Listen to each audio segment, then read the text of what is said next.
Okay, so it's 5:30. We're going to begin. I want to welcome everybody to the April 10th Police Advisory Committee meeting. Some new faces out in the audience, so I just want to tell you kind of what we are as a group. We're a group of volunteers from around town that hold monthly committee meetings to pretty much have a voice of the community with the police department, help extend both ends so they can talk to each other. With that, we wanted to start just doing introductions of all of us. Why don't we start over there, and then tell us what area you represent as well. Justin Brackey, Military Hill. Bill Holman, Pullman School District. Alexis Nordman, Pullman at Large. Eric Tetzoff, Business Alternate. Justin Stewart, Business Representative. Barbara Hammond, College Hill. Phyllis Stallcop, Sunnyside Hill. And Gary Jenkins, Pullman Police Chief. Usually Darby Baldwin, my administrative assistant, is the staff person at this meeting. She couldn't be here tonight, and so we have Shandy Lamb from Public Works has agreed to sit in for Darby tonight. Cool. So the main purpose of the meeting today is to talk about a change of the ordinance to allow ATVs to be driven on public roads. Is that correct, Chief? Right, to create a new ordinance. To create a new ordinance. Okay. With that, I guess I'll pass it over to you so you can explain everything. Okay. I'm going to stay in my seat here. We actually did record this, and it'll be on our YouTube channel. It'll be posted later. We're also streaming this live on Facebook, so just know that. If you do plan to speak tonight, or if you do speak, we just ask that you fill out the sheet there by the podium that asks for your name and your address. And also, when if you do speak, if you could step up to the podium at that time, and just so that we can get your audio as well. So as Justin mentioned, we are looking at possibly creating an ordinance that would allow the lawful use of ATVs on the city streets in the city of Pullman. Currently, ATVs are not legally allowed on the city streets. For many years, those with ATVs have provided service to residents and businesses with snow removal using ATVs. They're completely legal to operate on private property or even on the sidewalk in many cases, but to drive on the city streets to get from one property to another, unless they're licensed, they're illegal. And so we are proposing an ordinance that will ultimately go to City Council to make a final decision about whether we do create this ordinance or not. Part of the process is to get public input on the proposed ordinance. And so there were some handouts here on the table. If you didn't get any, feel free to get up and take some handouts. So I'll point out some of the handouts. One of them is titled RCW 46.09.455, and that is essentially the state law which allows local entities to regulate ATVs on the city streets. And in that RCW, there are a few provisions that if we do enact an ordinance that we have to comply with state law. One of those is that ATVs can only operate on a street with 35 miles an hour speed limit or less. So that's something that we cannot change, except we could make it a lower speed limit, but we cannot make it a higher speed limit.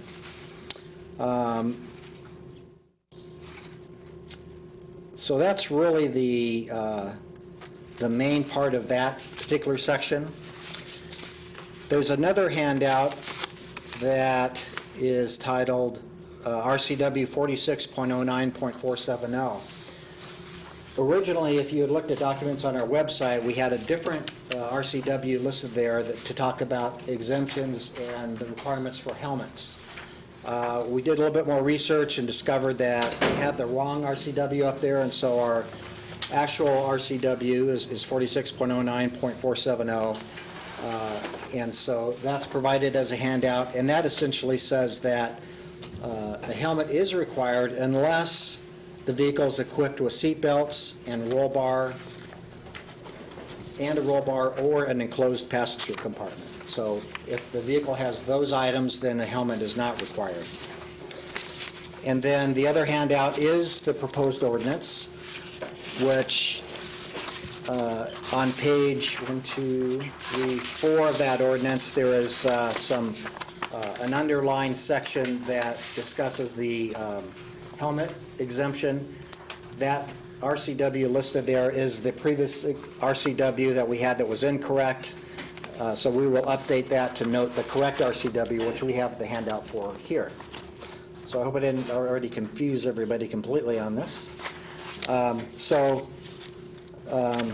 this point, I'd like to solicit any input or feedback from any members of the public that would like to speak. Please step up to the podium and give your input.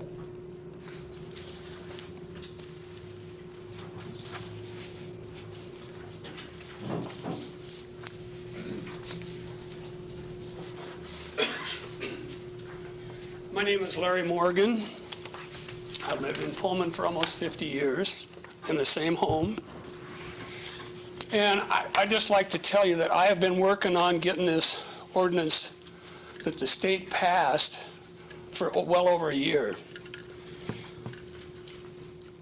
I've contacted our District 9 representative, Senator Mark Schessler, county commissioners from Whitman, Stevens, Ponderay, and Ferry counties in regards to what they're doing on this ATV ruling. I've contacted several ATV and UTV dealers trying to get laws changed to let the counties govern the county roads instead of being governed by the east side, or the west side of the state. We're a completely different area over here than we are on the west side of the state. I've been working on getting some changes made for over a year. I sent a letter to Governor Inslee, and I've never received a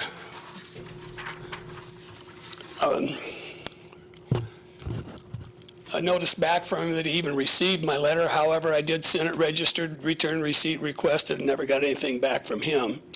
And I'd like to just, for a second, I think the state has really opened up a can of worms with their designation of an ATV and a UTV.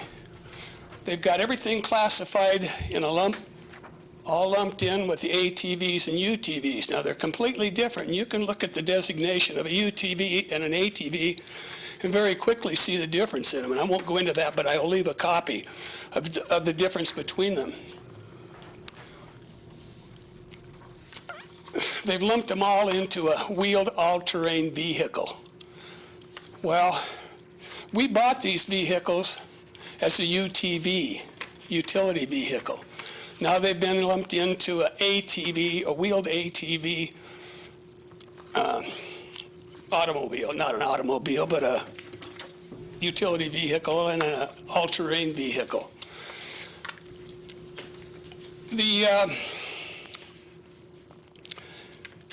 By doing this, I think they've opened up a real can of worms, and I don't understand why. My biggest deal with the state govern this, I think that we should have let the counties take care of it.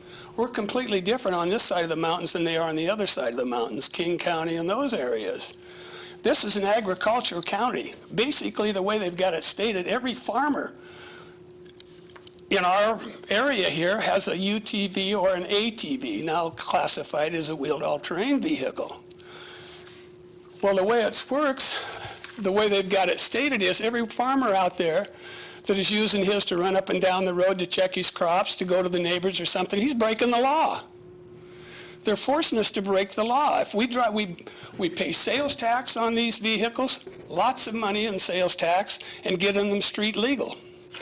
And we're not able to write them off our property unless we haul them actually to another state, which I do a lot of the time, just to be able to enjoy my all-terrain vehicle. This is a letter that I wrote to Governor Inslee. I would like to request that you have our lawmakers revisit RCW 4609.455 regarding the use of UTVs in our state. Many others and I feel that we are being treated unfairly and unjustly taxed for being able to use are UTVs in a very limited areas. There's very few roads in the state of or in the Whitman County that's designated as 35-mile-an-hour roads. We have just a handful of them, probably not even 20 miles. First of all, these vehicles add a big sales tax to the state revenue. Their cost from $15,000 to $25,000. So that's a big input to our tax base.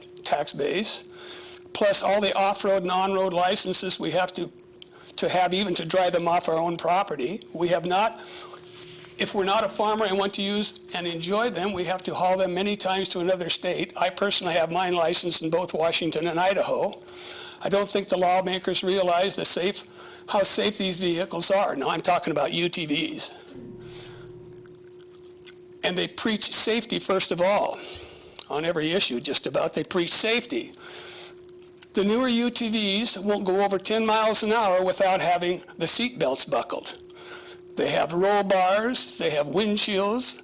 I've got wipers on mine. It's completely street legal with all my signal lights, brake lights, horn, mirrors, and whatnot that we have to have, and that's costly. It costs us several $100s to get them street legal. They're equipped with roll bars, windshield, and safety features. These vehicles are safer than most cars, convertible, many cars, not most cars, convertibles, motor scooters, motorcycles, and bicycles that are allowed on our highways. I don't think UTVs should be allowed on the highways. I personally don't believe they should be out there on the highway. I don't think any of them should be on the highway. But make it at least legal to cross an intersection off the county road to another county road. It appears that a bicycler has more rights on the streets, roads, and highways than an automobile does. They pay no license fees, user fees, and go wherever they want. Our UTV vehicles are mandated to pay numerous taxes and user fees for bicycles at bicycle paths and trails. It's unfair that I have to have over $18,000 invested in my vehicle, that I have to haul it to another state to enjoy it, when actually the state of Washington has got all the sales taxes and whatnot on it, and can only ride on 35-mile-an-hour or less posted roads. Please don't confuse with the UTV with the ATVs. Now this was written, I wrote this back in May of 2016. Are far safer. Most, if not all, the UTVs are able to maintain posted speed limits in our county roads. In order to get a Washington state license, we also have to have them inspected and another $50 fee to make sure they are street legal before we're able to obtain a license for them. And I went on to say thank you, Governor Inslee and whatnot. But I think that we're being unfairly handicapped. You know, they want us to buy these vehicles, they allow us to buy them, and yet we can't use them unless we pay for a whole bunch of fees and licenses and everything else. And like I said, I've ridden mine in the city of Pullman here for 5 years. I've had 2 of the side-by-sides. And if you look at how they're designated, they were sold to us as a utility vehicle. And then the state has changed them to a WATV, wheeled all-terrain vehicle. They've lumped them all together. I've said that before. But to me, I just don't understand. I've not had any problem in here. In the city of Pullman, I've never been stopped. I've been waved to. I've waved and everything else, and I've never had a problem. I've had friends come over from Colfax, drive over the back way over here, come to my place, and we come out downtown here and have lunch. We've had officers stop and ask them if they're having fun, enjoying the day, have a good day, and that's been it. We're not out here to tear the streets up and stuff. Most of the advertisements you see on television are these ATVs or these dune buggies jumping from one sand dune to the next. We're older. We can't do that anymore. We don't want to do that anymore. We just want to be able to enjoy our vehicles. And, you know, I like to ride mine in town here in the summertime. I like to come to the store or wherever, and I've done it for the last 4 years. So I guess with that, if anybody's got any questions, and I do have some handouts of Colfax, what they adopted, and they pretty much adopted what the state has. They recommended some changes in there, but I'll leave that with you to go over, and I thank you. So let me ask just a clarifying question. Your issue is with the state law, the way that it's written, not this proposed ordinance. Is that accurate? Absolutely. I'm not opposed to the ordinance at all. I'd just like to see something passed so we can ride them down here. And I'd like to see the state law let the counties govern, make their own laws, in our counties, because we're completely different than those counties on the state, or on the west side. So, thank you. Thank you.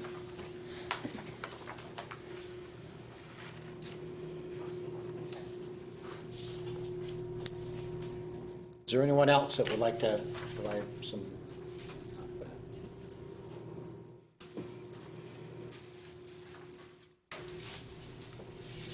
I'm Cheryl Morgan, his wife. We live at 102 Hayward Road. I'm actually a original Pullman resident. I've been here all my life. Larry didn't mention, of course, I pay all the bills and do all that sort of thing. We also have insurance, just like a car, liability. And I just got for my 2012 license for it. Actually, his razor is $20 less than for my Ford Escape. So see, they do pay significant fees. And they're enjoyable. So they enjoy them. And they are very safe. A lot safer than open ones are. But if people, that's the whole thing. It's responsibility of the drivers, like cars or anything. So it's the responsible, and I commend you for looking into this, because I think it would be important. So, thank you. I signed over here. Do you want me? Should we do it here too? Was this the speaking one? Was there another? Oh, okay. Okay, yeah, if Thank you signed in over there, you're good. Oh, okay. Thank you.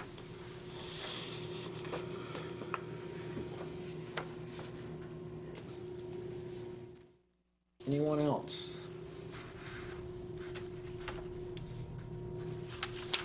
So I'll just point out for the committee that I think I've seen some have some confusion about really what the impact of the proposed ordinance does. And it really does nothing to limit the use of ATVs at all. What it does is expand the legal use of ATVs on the city streets. So there's nothing about the ordinance that would limit it beyond what current use is. It's really a matter of expanding the use on the city streets. Chief, have you heard any concerns? So you're talking about Bassinet to allow them to drive on city streets, and it seems like most people seem in favor of that. Have you heard anything from the other side? I've not received any negative or any feedback that is negative about the proposed ordinance at all. One concern that was brought to me when I mentioned this to some members of the WSU population was students who would be driving ATVs, and that it could be a potential danger, but I think that concern was more based on the fact that students are already a high-risk group when it comes to vehicle accidents and irresponsibility.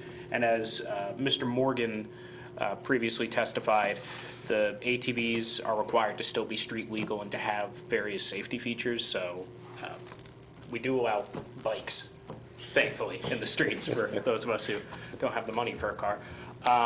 So that was my only concern, and it seems to be covered by current statute. I have a question, perhaps I didn't see it in here, and I may have just missed it, but Mrs. Morgan mentioned it. Is insurance required to operate these vehicles? So that has come up, and really our ordinance is silent on that. Okay. I think there's a lot of different legal issues, and I think when we go to council, we'll probably have our city attorney weigh in on that. Because the question did come up, and I thought it was going to be a simple answer, and it's not. So I think we're going to have to get some more input from our city attorney, so that if and when the ordinance is passed, our officers have some direction on that when it happens. Well, comparatively, like, if you have a motorcycle, do you have to have insurance? Yes. Okay. That is a simple answer.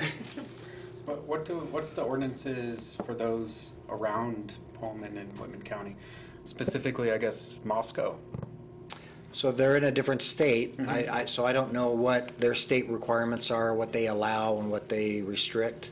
So I don't know what they have in Moscow.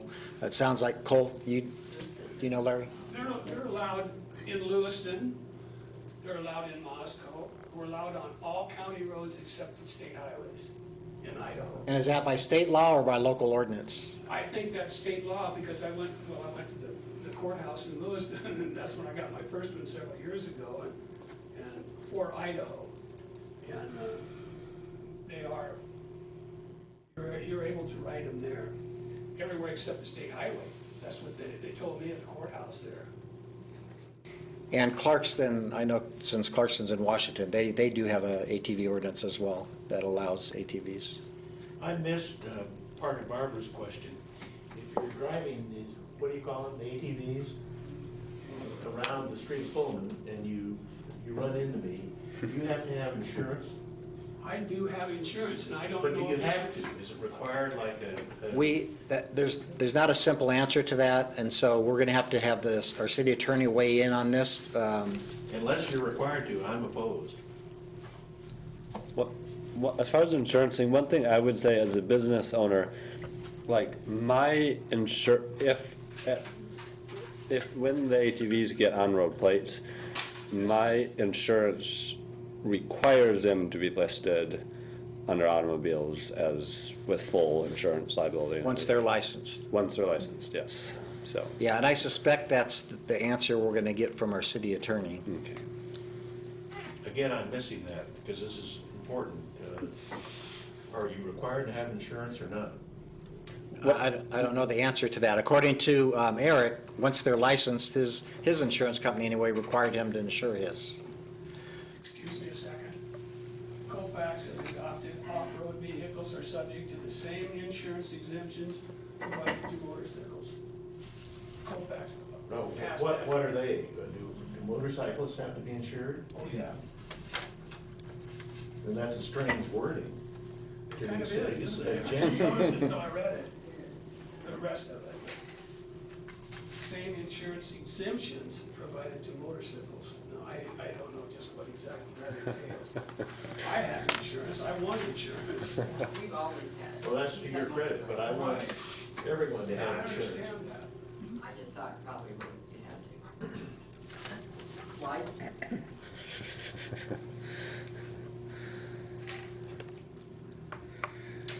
Any other questions or comments? Could this committee's recommendation include a clause that says, assuming that the vehicles are required to have some sort of insurance on the roads, that we support the measure? So we might be restricted on what we can require, since it's based in the state law and what the state allows us to regulate. So it's possible, even if we wanted to have insurance, that we couldn't regulate that. And so then the position would be, if that were the case, then we would say we would not want the ordinance, is my understanding, the way that you... Well, it wouldn't be asking for a change to the actual language of the proposal itself.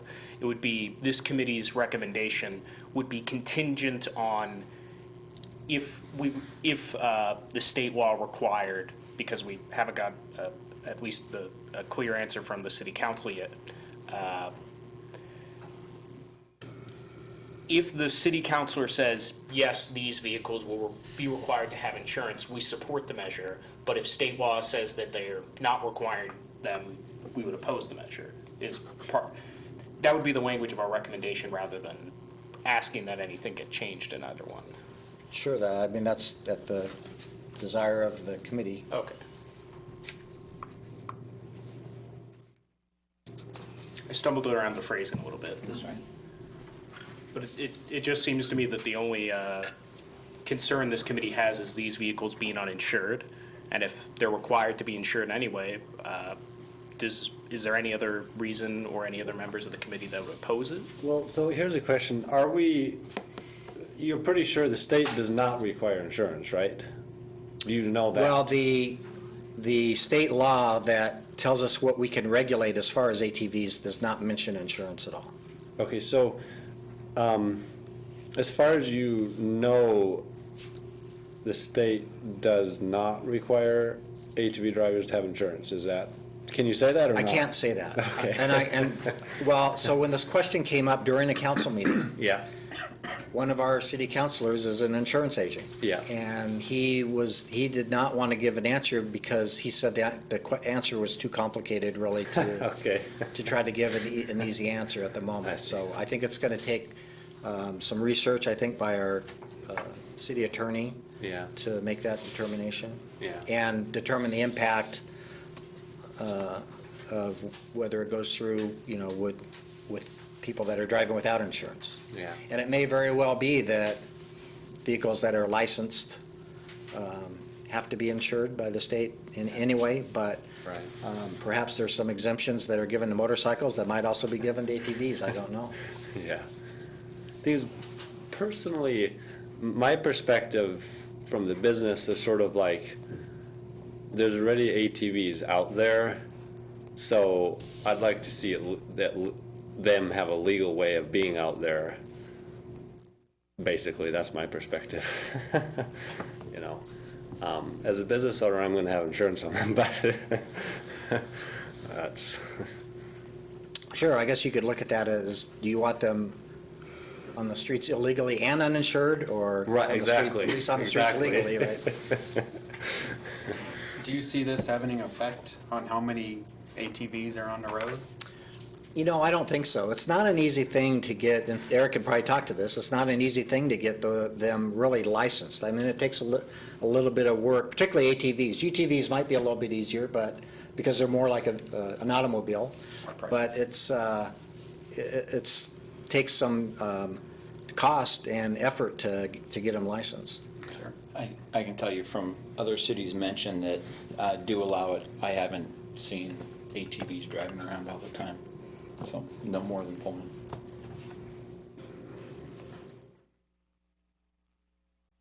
All right. Any other input or questions? I don't see the number of ATVs driving around as an issue at all. There's not gonna be many of them. But I wanna know they're insured, without any doubt. Well, it sounds like it's either in our hands or it's not, whether we are allowed to either even regulate insurance for ATVs as a state entity, right?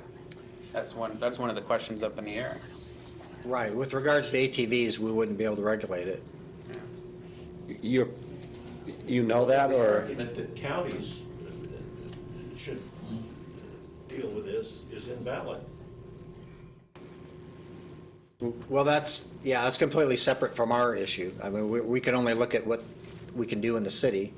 And so what I'm saying is that the RCW that allows us to regulate ATVs has certain parameters of what we can regulate, and insurance is not one of those parameters. So what do you make of the Colfax, that little thing on the Colfax? Don't know. I don't know what to tell you. It's good to look at what other jurisdictions have. Yeah. I know there are times we've looked at other jurisdictions that our city attorney would not have recommended putting in because of the way that our city attorney interprets the Yeah. law. Yeah. And another city attorney may interpret differently, so you have to take that into account as well. Yeah, right.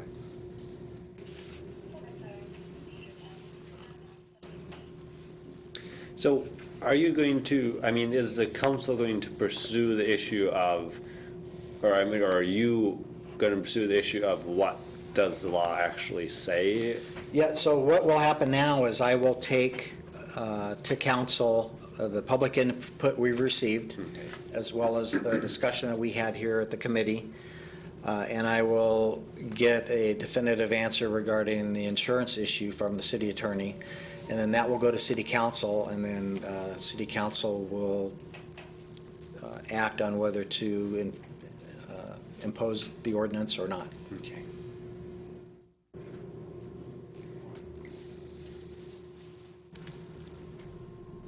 All right. With with that, I guess we'll move on. Did we want to do a constituencies poll today? Did anybody have any concerns they need to bring forward to the police department? And we'll just go around. We'll start once again. Say what area you represent. I'm Matthew Morrow. I'm the Associated Students Washington State University representative. I replaced Emily Hall, who previously sat on this committee. It was less of a concern, but more of a direct question for the chief. Did everything go okay this past weekend? Because I remember you remarking it's among the most demanding on our police force. Mom's weekend was relatively mild this year. It's been, the last few years have been pretty much the same, but this weekend did not have any what I would call significant events, and our call volume was seemed to be fairly normal for a weekend. So things went well. All right. Somewhat of a relief to hear. Nothing else to report beyond that. I'm Phyllis Stahlkopf. I'm Sunnyside Hill representative, and I have no concerns. Barbara Hammond, College Hill, no. Mom's weekend was busy, as it always is, but was just fine. Justin Stewart, business community, nothing to report. Eric Testoff, business alternate. Not really related to the business, but, and this is more for city, but on our street, Alcora and Crestview, the street sign's totally in the bushes. And my request would be that it got moved across the street, but to this, on top of the stop sign on Alcora.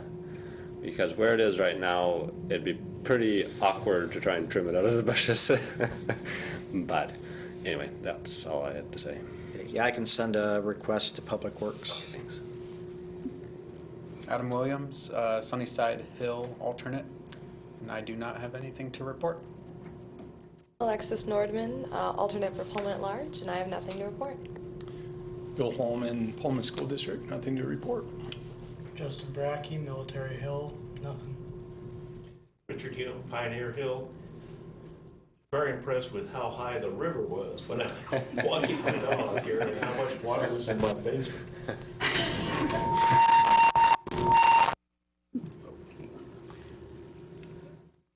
Bill, do you want to talk about the open house that is going to be happening at the high school? Do you have the information on that? I don't actually have the information on that. Yeah, I know it's coming up. I'm trying to remember, I'm trying to recall the date. And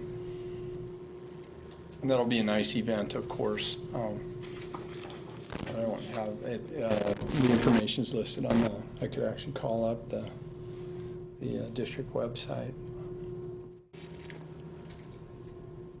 Okay, yeah, so I would say, if you're interested in seeing the high school, check out the Pullman School District website, and they have listed a tour available of the new high school. Now, is the high school done, or is it still, is it almost done? How is it? Yeah, they're fine tuning a lot of things, many of which have to do with the mud on the outside of the building. Seems quick. That seems like it just started a few months ago. Affecting a lot of us. I got a text from a member of my staff who apparently is watching Facebook Live, who says that motorcycle insurance is not required in Washington. Ribbon cutting, open house ribbon cutting and tours, April 20th, 6 to 7 p.m. Pullman High School music groups will be performing. So it's a great facility. If you haven't had a chance to go, it really is nice, and it sure looks a lot different than what it replaced. So Motorcycle insurance is not allowed or required? motorcycle insurance is required. That surprises me. I'd like to see that changed, I'll tell you. Can we check into that? Yeah, we definitely. Yeah, the board of staff just texted that Washington State does not require it. Were there any other questions right. from the Not Facebook exactly live stream? reassuring. Is there anybody watching it? Apparently one person. There are It's people just so watching with no dangerous questions. that we don't even need insurance. That's not always one I bought. I guess Can I make one other announcement? Yeah. Prefer to have it, frankly. I get don't the right blame you, dates but I'm here. sorry. Yeah. That is so interesting. What's the date of the meeting that the Don't think I'll league let it is? lapse. May 3rd, don't believe it. 5:30. So we're going to be holding some public meetings to take policy input on our unmanned aerial system policy. The first one's going to be Thursday, April 27th at 2 p.m. in Butch's Den in the Cub. And that's, anybody can come to that. We're specifically trying to get input from WSU students. Did that end up going through? The robotics club is going to host us. Okay. I apologize to ASWC. I got overruled by the president, so. No, we got it to work. Okay. So, and that's hosted by the WSU Robotics Club. And then another meeting will be held on, that's a Wednesday, May 3rd, 5:30 p.m. at Umpqua Bank, and that's hosted by the Pullman League of Women Voters. Regarding the same thing? Yes. The use of drones, is that? Yeah, and policy input. And we have on our website, the police department website, the very top menu item is an item that says current topics of discussion, and so it has the drone program, the ATV ordinance, and the, what else are we looking at? Oh, the taxi and Uber issue. And so you can click on the links there and go to the pages. And so on the drone program, we do have posted on the website as a draft policy that just kind of gives us a starting point to start a discussion and get public input. Thank you. I guess that's everything. Do I hear a motion to adjourn? So move. Second. I second. All right. Anybody opposed? Perfect. All right, meeting adjourned.